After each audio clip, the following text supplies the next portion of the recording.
O toque de hora em hora é pré-ajustado para soar entre 6 e 21 horas. Após ajustado, silencia automaticamente entre 22 e 5 horas.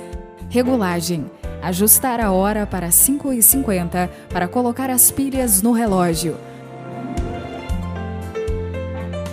Coloque uma pilha AA no compartimento de pilha do mecanismo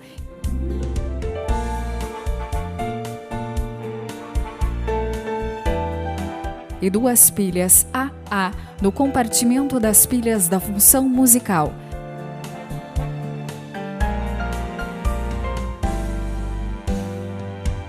Para realizar o ajuste da hora desejada, gire o botão de ajuste da hora sempre no sentido horário. Enquanto você estiver ajustando a hora do relógio, o canto correto de cada pássaro para cada hora será reproduzido.